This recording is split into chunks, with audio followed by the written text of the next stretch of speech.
Okay, let's just dive right into this explainer. So, today we're going to be looking at some, honestly, really powerful ancient Japanese wisdom that can literally transform your scattered, worried mind into a place of, well, complete inner peace. Look, if you've ever felt like your brain just absolutely will not turn off, you are exactly in the right place. I mean, think about it. Is your mind always just busy, full of those endless worries, the what ifs, the thoughts that just never seem to stop?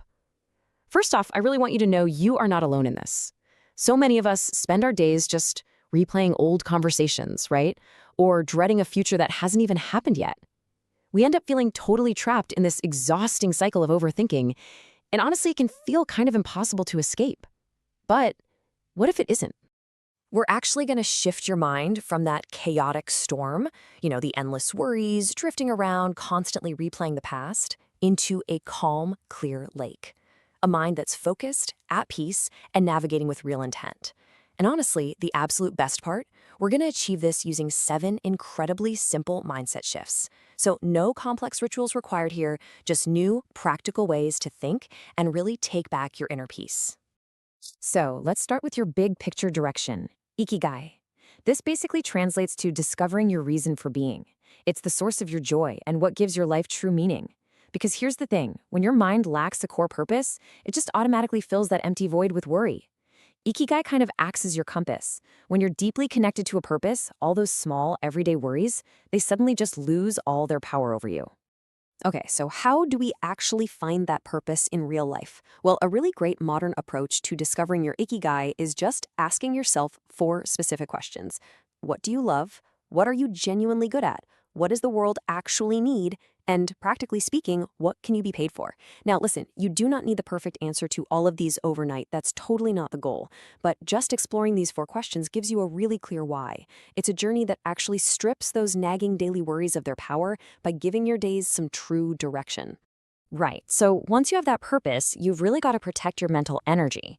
And that brings us to shogunai, accepting what you cannot change. A lot of people hear this, and while they incorrectly think it means just giving up or being weak. But actually, scratch that, it's the exact opposite. Shogunai is all about being incredibly smart with your mental energy. It's having the wisdom to clearly distinguish between what you can actually control and what you just simply can't. Because overthinking absolutely thrives when we try to control everything. Think about it like this. When you face a problem, let's say a delayed train that makes you late, or maybe a failed project from last month, those things are firmly in the cannot control bucket. By acknowledging that a delayed train is totally out of your hands, simply saying shogunai and intentionally shifting your focus to what you can control, like say your reaction or your very next step, you instantly release all that mental energy you were literally just wasting on useless worry. You stop spinning your wheels and start actually moving forward. Still keeping on this crucial theme of managing our internal expectations, we come to Wabi Sabi. This is essentially the practice of embracing your imperfections. It's about finding real beauty and deep strength in things that are imperfect and incomplete. And wow, this mindset absolutely rescues us from the exhausting, anxiety-inducing trap of constantly trying to be perfect.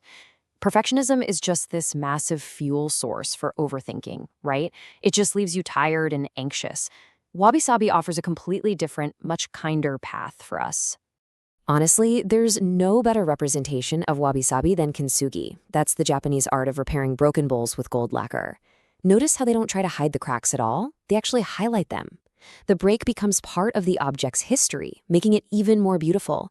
And just like kintsugi highlights those cracks with gold, you should really appreciate that chipped mug you use every morning.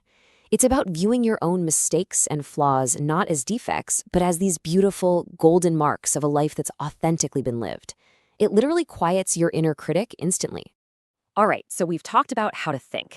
Now let's talk about how to actually act. Enter Kaizen, improving bit by bit through small, consistent steps.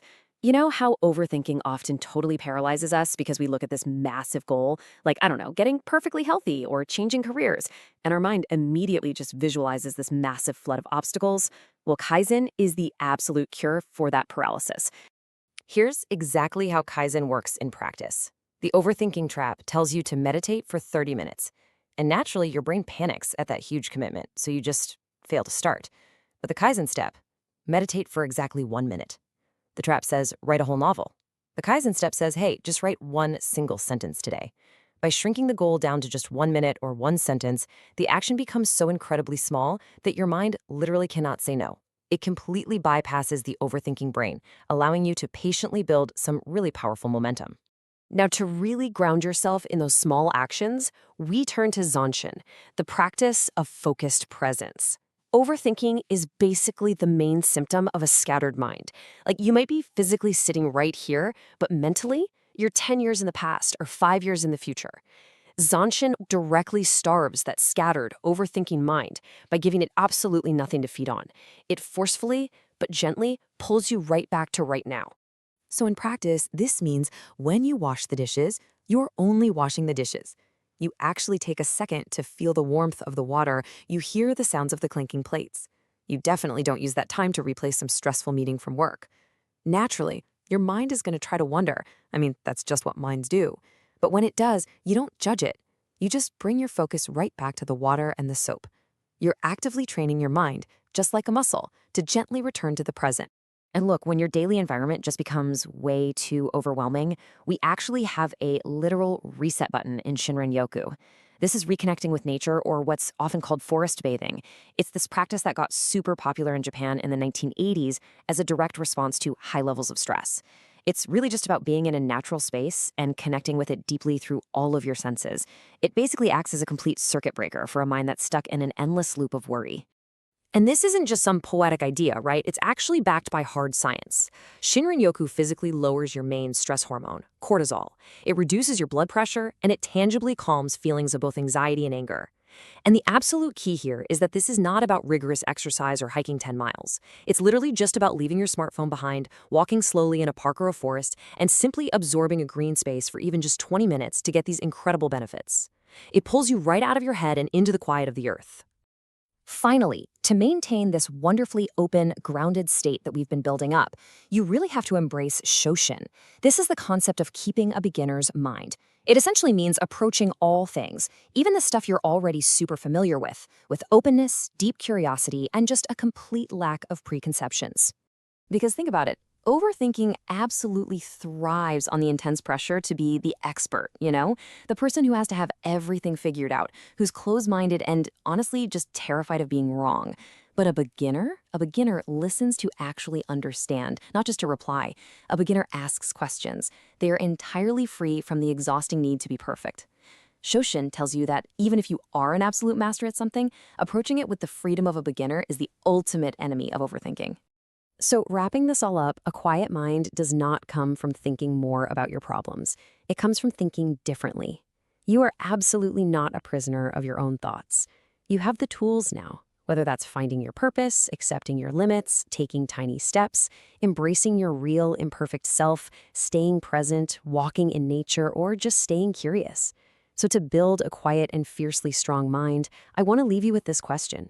Which one of these simple secrets will you start practicing today? Because the best time